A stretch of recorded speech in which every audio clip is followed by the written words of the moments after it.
ومتاع الی حین، اور کچھ وقت تم نے اس دنیا کی زندگانی سے، اس دنیا کی چیزوں سے نفع حاصل کرنا ہے، فائدہ اٹھانا ہے، لیکن فائدہ کس لیے اٹھائیں؟ عیاشی کے لیے نہیں۔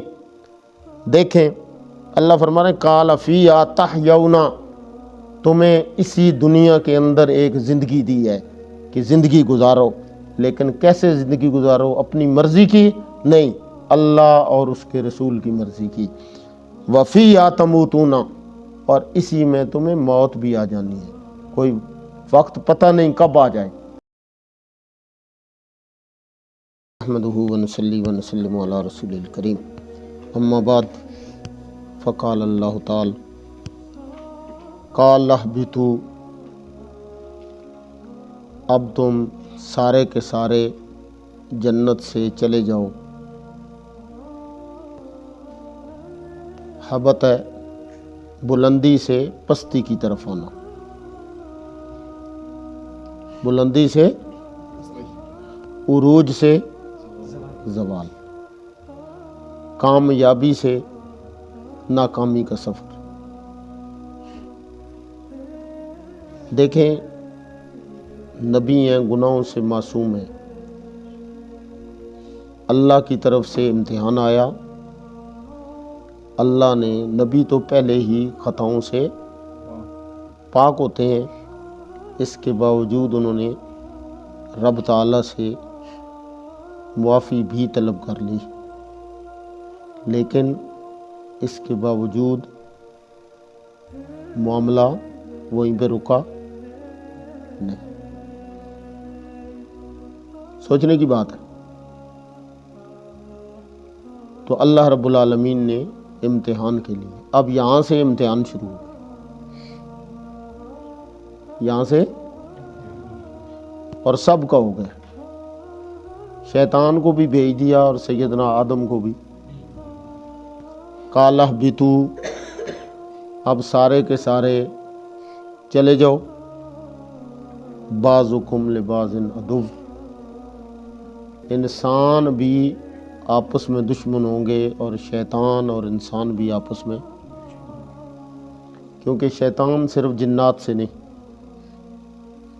ویسے تھا تو جنات سے، لیکن من الجنت، اچھا یہ والناس والے شیطان کیسے بنے؟ شیطان تو بنیادی طور پہ جن ہے۔ یہ تفصیلی ترجمہ اس لیے کر رہا ہوں تاکہ آپ کو آیتوں کا مقصود سمجھ آئے۔ بھئی دنیا سے بھیجا ہے اور کہا ہے آج سے آپ کیا ہیں؟ آپس میں دشمن۔ سجدہ انہوں نے نہیں کیا، کرنا تھا، پھر اللہ نے ایک چیز سے منع کیا، وہ دانہ کھا لیا، اب دشمنی پکی ہو گئی، اور دشمنی کی ابتدا شیطان کی طرف سے ہوئی۔ اب جنت سے جب اللہ کے حکم کے خلاف عمل کیا، جنت والی سہولتیں ختم ہو۔ اب ختم ہونے کے بعد دنیا میں آ گئے ہیں، اب ایک دوسرے کے کیا ہیں؟ تو انسان شیطان کیسے بنا؟ سوال یہ ہے۔ جو انسان شیطان کی تابعداری کرے وہ بھی شیطان ہے، ٹھیک ہے؟ جو جس کے نقش قدم پہ چلے گا اس کا معاملہ اسی کے ساتھ۔ ہم سارے کام کرتے ہیں اور بیٹھتے پھر ان لوگوں کے ساتھ ہیں جو اللہ کے نافرمان ہیں۔ یہ بھی ایمان کی کمزوری ہے۔ کیوں؟ قرآن کی آیت ہے کہ فَلَا تَقْعُدُوا مَعَهُمْ، اللہ کے نافرمانوں کے ساتھ بیٹھنے کی اجازت نہیں۔ بے شک آپ اللہ کے نافرمان نہیں ہیں، لیکن اگر اللہ کی پکڑ آ گئی تو پھر اللہ کا معاملہ آپ کے ساتھ وہی ہوگا جو ان کے ساتھ ہوگا۔ دنیا میں مثال ہے، ایک بندہ چوری کر کے آئے، ڈکیتی کر کے آئے، اور وہ کسی کے پاس آ کے بیٹھ جائے، انہیں پتہ نہ ہو، اور بعد میں پولیس آ جائے، فوج آ جائے، تو اس مجرم کو پکڑیں گے تو جو باقی ساتھ ہوں گے انہیں ہار پہنائیں گے اور انہیں چھوڑ دیں گے میرے خیال میں۔ کیوں نہیں چھوڑیں گے بھائی؟ انہوں نے جرم کیے ہی نہیں لیکن مجرموں کے ساتھ پائے گئے۔ بندہ خود نمازی ہو لیکن بے نمازیوں کے ساتھ اس کا اٹھنا بیٹھنا ہے ہر وقت، اللہ کے دشمنوں کے ساتھ، مشرکوں کے ساتھ، بدعتیں کرنے والوں کے ساتھ، حرام خوروں کے ساتھ اس کے تعلق ہیں، دلی تعلق ہیں۔ وہ جی اس کا اپنا عمل تو ساڈا نہیں ہے، یہ ایمان کا تقاضا نہیں۔ مجرموں کے ساتھ رب تعالیٰ فرماتے ہیں کہ فلا تقعدوا معهم، دوسرے مقام پہ کیا ہے؟ انکم منہم یا انہ، جو بندہ ان کے ساتھ بیٹھتا ہے اللہ کہتے ہیں ہم شمار اس کا انہی کے ساتھ کریں، فإنہ منہم۔ صحابہ کے دشمنوں کے ساتھ تعلق رکھے گا تو اللہ کے ہاں شمار صحابہ کے دشمنوں والا جیسا ہوگا۔ یہ میں نہیں کہہ رہا، یہ قرآن کہہ رہا۔ آدن جی یہ نویں مسئلے کر دیں، اور یار نواں مسئلہ نہیں ہے، قرآن وچ ہے، ایک باری سنو تو صحیح، پھر گھر جا کے سوچو۔ صبح جڑیاں گلاں ہوئیاں میں آکھیا کہ میں اج اتھے ہی ہاں، اگر انہاں دے چوں ایک گل بھی غلط ہوئے تو ساں گھر ون کے ایک باری سوچے، تو سوچنے تو بعد تسی شامی آ رہے، اگر گل غلط ہوئی تو میں گلے تو آن کے نپ کے بھائی اے گل ساڈے چ نہیں ہے، یا اسی یہ کو نہ کر دے، اے تساں ایویں گپ ماری ہے اور ساڈے تے تساں الزام لائے۔ الزام اساں کس تے کے لانا؟ یا آدن جی وہ نہ سانو ٹوک ماری، وہ بھائی سانو کائیں دی ٹوک ہے ساڈی؟ کوئی دشمنی ہے ساڈے نال، کوئی بننے دا جھگڑا، کوئی پیسے لگتا، کوئی رشتے ناتے دا، کوئی ویر، کوئی خاندانی، کوئی لسانی، کوئی یا تو تسی کسے ہوری سے آ رہے دے ہو، اسی کسے ہوری دے ہوئیاں، تو پھر تو گل یار سارے میرے سارے رشتہ دار ہیں۔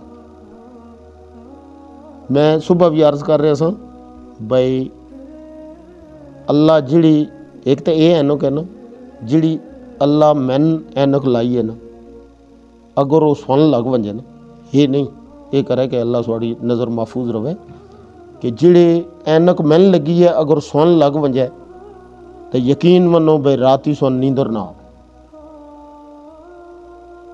میں وہ چیز دیکھ رہا جڑی تسی نہ دیکھ رہے، تساں ویکھنی ہے جس ٹائم ہے اکھیں بند ہونیاں، میں ہن ویکھ رہا بھائی جو کچھ اسی کر رہے ہیں، جو کوئی ساڈے برادریاں چ ہو رہا، جو کوئی ساڈے محلے دار کر رہے ہیں، یہ جو کچھ کر رہے ہیں اس کا نتیجہ قرآن پہلے دسیا بھائی یہ اسی سورہ فتح دی آیت وچ صبح گزر گیا بھائی اللہ کہا کہ جنہ نبی دی اتباع کیتی، قرآن دی اتباع کیتی، انہاں نوں اساں ہے انعام دینے تے ومغانم کثیرہ، اساں پھر خزانے دے منہ کھول دینے، ٹھیک ہے؟ تے جنہ نافرمانی کیتی، منہ پھیریا، تو انہاں نوں پھر اساں عذاب بھی او دینا کہ عذاب بھی اس تو پناہ منگسی، وَيُعَذِّبْهُ عَذَابًا عَلِيمًا۔ یہ اسے آیت وچ ہے، اسے قرآن دا حصہ، مقصد الگ نہیں، نہ میں بنائی ہے تو نہ قاری صاحب بنائی ہے آیت۔ اس دا ترجمہ پڑھو کہ وہی اللہ جڑا غفور الرحیم ہے تے رحمتاں کر رہا منن والیاں تے، تو اسے اللہ دا اے فیصلہ کہ جڑا نافرمانی کرسی اسے میں عذاب بھی دے سا عظیم۔ وہ ایک آیت ہوئی چی ہے، نبے عبادی انی انل، میرے بندوں کو یہ خبر بھی دے دیجئے، نبے اے میرے پیغمبر آپ خبر دیں، جس سے سچی خبر دینے والا کوئی نہیں۔ تو خبر کس دی ہے؟ قرآن دی، سچ در سچ۔ کسی نے بڑی اچھی بات کی کہ نبی کو سچا کہنا، یہ صدق کا لفظ نبی کی سچائی کا احاطہ نہیں کرتا، کیوں؟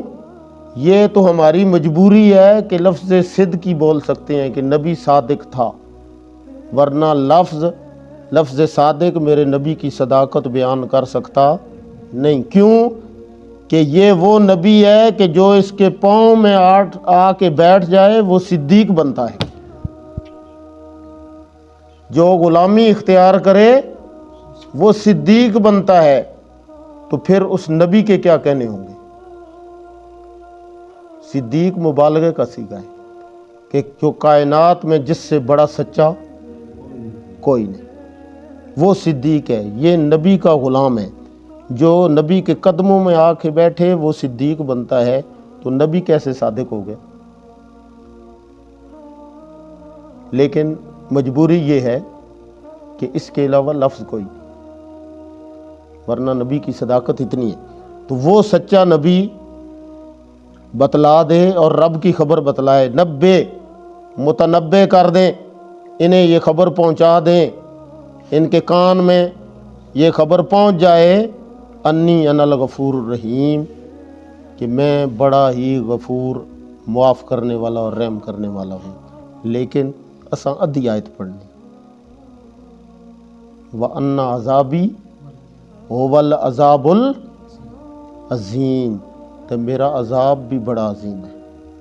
ادھر رحیم ہے تو ادھر عظیم ہے، رحمت دی بھی حد نہیں تے لیکن جلے پکڑنے تاوے تو پھر اس کی گرفتی بھی دی حد کوئی نہیں۔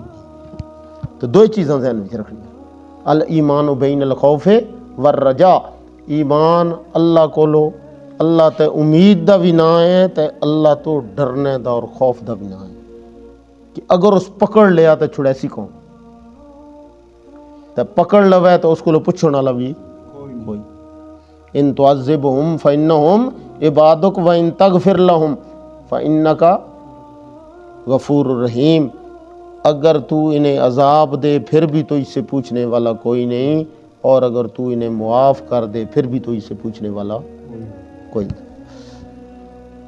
تو بہرحال وَلَكُمْ فِي الْأَرْضِ مُسْتَقَرٌّ، تمہارے لیے زمین میں کچھ وقت کے لیے ایک ٹھکانہ ہے، وَمَتَاعٌ إِلَىٰ حِینٍ، اور کچھ وقت تم نے اس دنیا کی زندگانی سے، اس دنیا کی چیزوں سے نفع حاصل کرنا ہے، فائدہ اٹھانا ہے۔ لیکن فائدہ کس لیے اٹھائیں؟ عیاشی کے لیے نہیں۔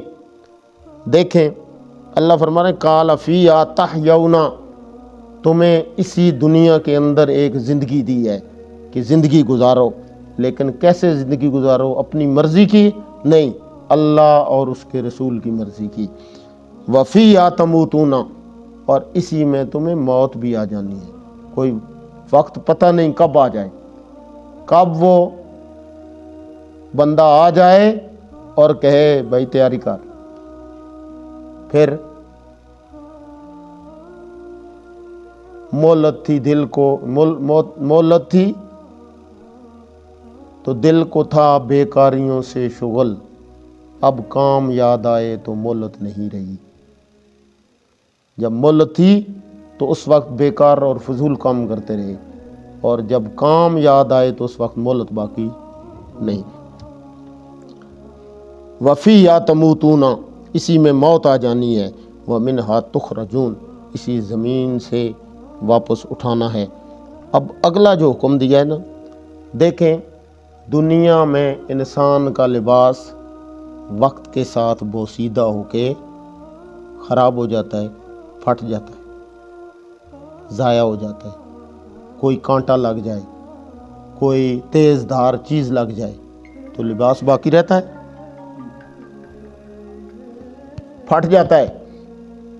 اور دو لباس ہیں، ایک زہری بدن کا لباس ہے اور ایک اللہ نے تقوی کا لباس دیا۔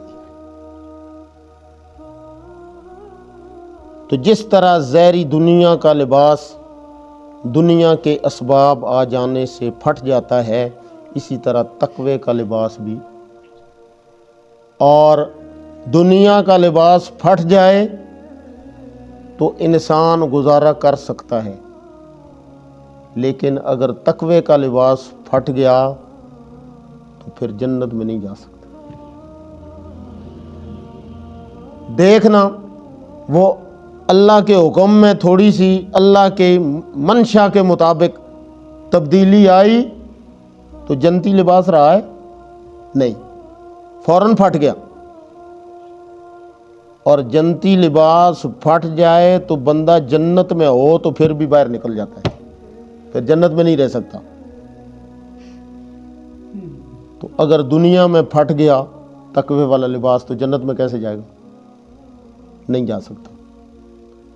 اسی لیے فرمایا ہے یا بنی آدم، اے اولاد آدم دھیان رکھنا، قد انزلنا علیکم لباسا، ہم نے تمہارے اوپر ایک زہری لباس اتارا، یواری سوآتکم، اس سے اپنی شرمگاہوں کی حفاظت کرو، وریشا، زینت اختیار کرو، اور دوسرا لباس اتارا ہے وہ لباس التقوی، تقوی کا لباس الگ ہے۔ سفید کپڑے پہن لینا یہ تقوی کا لباس نہیں ہے، عمدہ لباس پہن لینا یہ تقوی کا لباس نہیں ہے، اجلا لباس پہن لینا یہ تقوی کا لباس نہیں ہے۔ تقوی کا لباس تو وہ ہے، اللہ فرماتے ہیں بعض بندے ایسے ہوتے ہیں کہ وہ کسی کے گھر رشتہ مانگنے جائیں انہیں کوئی رشتہ دیتا نہیں، ان کے گھر کوئی رشتہ لینے آتا نہیں، وہ بیمار ہو جائیں کوئی ان کی عیادت کے لیے نہیں آتا، وہ کوئی ان کی دعوت کرتا نہیں، اور وہ کسی کی دعوت کریں تو کوئی ان کی دعوت قبول نہیں کرتا، لیکن ان کا رب کے ساتھ اتنا تعلق ہوتا ہے، اتنا جوڑ ہوتا ہے، وہ زمین پہ کوئی بات کر دیں یا کوئی قسم اٹھا لیں اللہ اپنا قانون تبدیل کر دیتا ہے، لیکن انہیں جھوٹا۔ یہ ہے تقوی کا لباس، کہ بظاہر پھٹا پرانا لباس ہو، پیوند لگے ہوئے ہوں۔ فاروق اعظم رضی اللہ تعالیٰ عنہ جا رہے ہیں بیت المقدس کی طرف، اور عیسائیوں نے شرط یہ لگائی ہے کہ آپ کا خلیفۃ المسلمین آ جائے، ہم تورات، زبور، انجیل کے مطابق اب اس کی نشانیاں دیکھیں گے۔ کیوں؟ ذالک مثلہم فی التوراۃ و مثلہم فی الانجیل، صرف نبی کی نشانیاں نہیں تھیں، نبی کے صحابہ کی نشانیاں بھی موجود تھیں، تو ہم دیکھیں گے اگر وہ اس کے مطابق ہوا تو ہم بیت المقدس کی چابیاں تمہارے حوالے کر دیں گے، ورنہ جنگ کریں گے۔ جب خط لکھا گیا اور تیاری کی، ایک غلام ہے، غلام کا لباس اچھا ہے، اس پہ کوئی ٹاکی نہیں، اور پگڑی بھی اس کی اچھی ہے، پھٹی ہوئی پگڑی ہے، 17 پیوند لگے ہیں کرتے پہ، کتنے؟ اور ایک کندھے سے دوسرے کندھے تک، زید ابن حارث رضی اللہ تعالیٰ عنہ فرماتے ہیں کہ ایک کندھے سے دوسرے کندھے تک 7 ٹاکیاں چمڑے کی لگی ہوئی تھیں کرتے پہ، کپڑے پہ۔ اور جب کہا گیا کہ حضرت لباس اچھا پہن لیں، وہاں عیسائی بادشاہ ہیں وہ مذاق اڑائیں گے، تو عمر فاروق رضی اللہ تعالیٰ عنہ کی آنکھیں غصے سے گھوم گئیں اور کہا لباس میں عزت ہے، وہ عمر جسے خطاب کے اونٹ چرانے نہیں آتے تھے اور ہر شام کو والد سے ڈانٹ کھاتا تھا، اس کو اللہ نے 22 لاکھ مربع میل کا بادشاہ بنایا ہے، اس سے بڑی عزت اور کیا ہے؟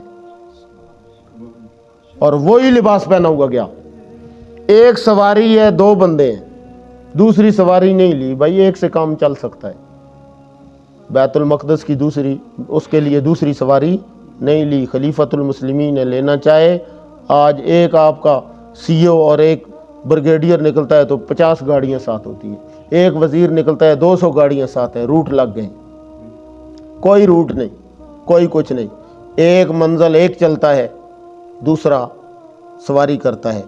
اور جب آخر میں پہنچے تو باری غلام کی تھی، غلام سوار تھا اور بادشاہ وقت نے اونٹ کی مہار پکڑی ہوئی تھی، اور جب انہوں نے نشانیاں دیکھی انہوں نے کہا جی یہ آپ کا خلیفہ نہیں، وہ سمجھے کہ جو سواری پہ سوار ہے یہ خلیفہ ہے،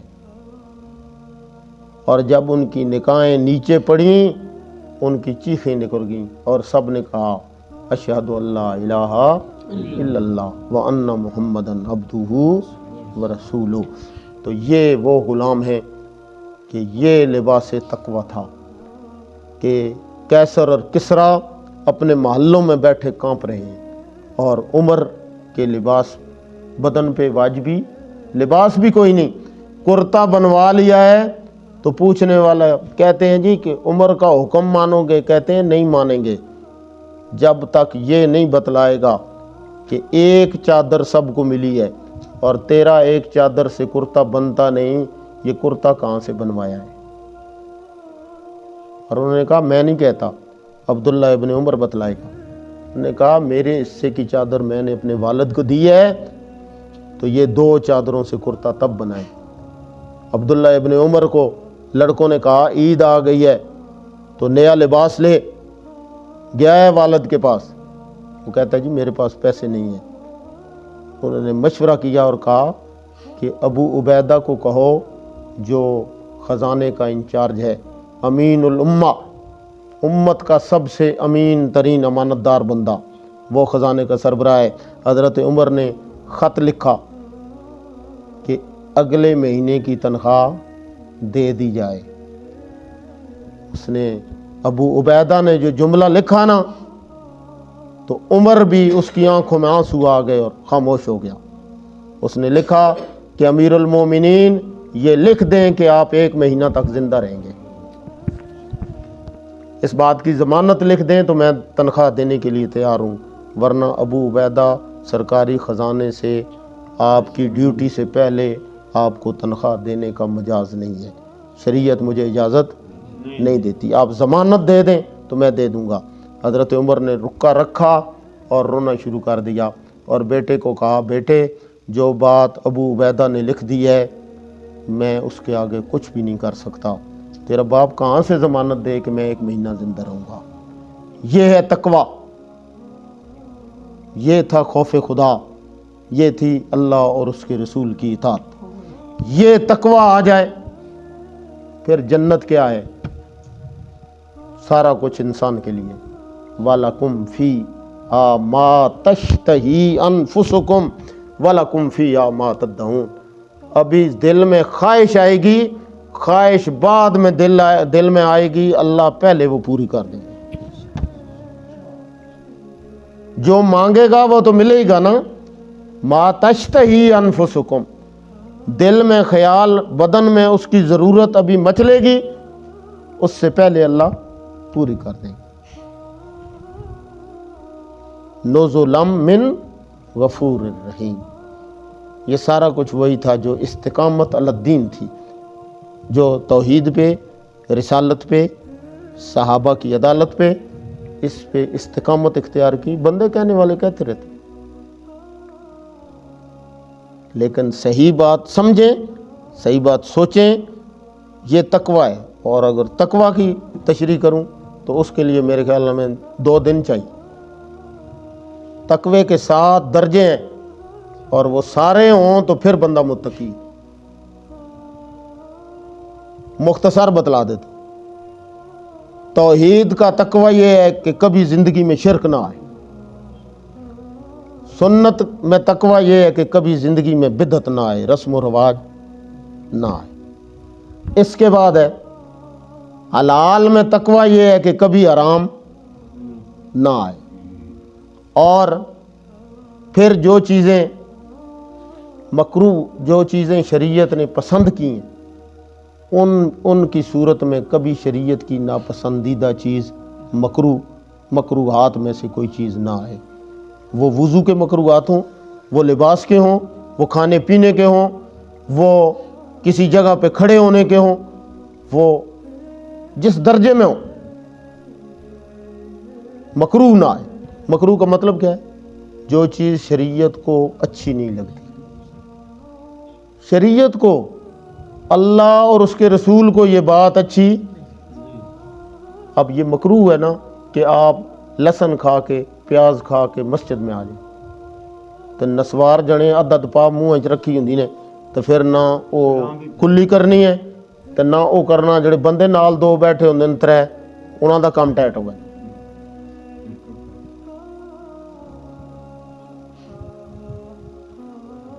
یہ ہوتا ہے ہمارے یار، پاؤں نہیں دھوتے ہیں ہفتہ، گندی جرابیں ہوتی ہیں، وہ پہن کے گلے پاؤں پہ اندر آ جائیں گے، ایک نمازی بھی نماز صحیح نہیں پڑھ سکتا۔ چلو آپ کو نہیں آ رہی ہے نا، لیکن جو دوسرا ہے صاحب، آپ ایسی خوشبو مت لگائیں جس سے دوسرے کو تکلیف، یہ تو مکروہ ہے۔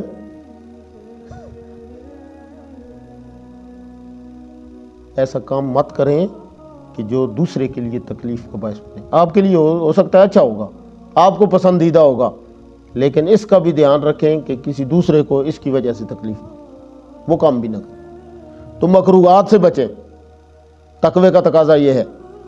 اور اس کے بعد مشتبہات, جس چیز میں شک آ گیا, پتہ نہیں حلال ہے پتہ نہیں حرام, کوئی پوچھتا ہے جی یہ بینکاں دی نوکری جائز ہے یا نہیں جائز, یار کوئی اور نوکری کر لو. یہ سرکاری بینکاں جو پرافٹ لینا جائے, اسلامی بینکاں جو, میں کہ یار اسلامی بینک ہے ہی پوری دنیا تو کوئی فی الحال. تو جس میں شبہ آ جائے, یہ پتہ نہیں جائز ہے ناجائز ہے, حلال ہے حرام ہے, اس کو چھوڑ دیں. الحلال بین والحرام بین وبینہما, ان کے درمیان اللہ نے مشتبہات رکھے کہ جس کے بارے میں کوئی مولوی کہتا ہے جی جائز ہے, کوئی کہتا ہے ناجائز ہے, کوئی کہتا ہے حلال ہے, دوسرا کہتا ہے حرام ہے, اس کام کو چھوڑ دیں. اس کے علاوہ بے شمار چیزیں پڑھی ہیں, وہ استعمال کریں. مشتبہات کے بعد ہے پھر پہلے آ گئے شرک, شرکیات, پھر بدعات, پھر تحریمات جو حرام کٹر بالکل کلیئر کٹ حرام ہے, پھر آ گیا مکروہ, پھر مشتبہات, اس کے بعد آ گیا خواہشات. پہلے لغویات. لغویات کیا ہیں؟ وہ فضول کام جس میں نہ آپ کا دین کا فائدہ ہے نہ دنیا کا فائدہ. اب لوڈو کھیل رہے ہیں, تاش کھیل رہے ہیں, کیا فائدہ ہے اس کا؟ کوئی ہے؟ سوائے ٹائم ضائع کرنے کے کوئی فائدہ نہیں. تو لغویات, من حسن اسلام المرء ترکہ ما لا یعنی ہے, اور ما لا یعنی دا مطلب ہے لا یعنی کام کرنا جس تک کوئی مقصد کوئی نہیں, کوئی فضول کام. میں اور پیکج لگیا ایویں پوچھتے رہو سن, اور پھر کیا حال ہے, یا سرکاری کوئی فری فون چڑھیا تھا, اور پھر سنا وہ غریب نواز آتا بھائی یہ سب بغیرتی دی ابتدا اتوں ہی شروع ہو جاتی ہے. جلا دن دو گلاں تو بعد گل ختم ہو جاتی ہے, پھر آ دن اور سنا بھائی ہوں کہ سنا وے, ہوں کوئی کوڑ سنا وے, کوئی گل سنا وے, کوئی گل ہی سنا وے, کوئی گانا سنا وے, کہ سنا وے, اس تو اگا ہوں کہ بھائی گل ختم ہو گئی نہیں, اور پھر دس اور سنگیا, پھر کوئی نویں تازی, بھائی کہ نویں تازی ہوں کہ تن کہ دس ہے, گل تو ختم ہو گئی.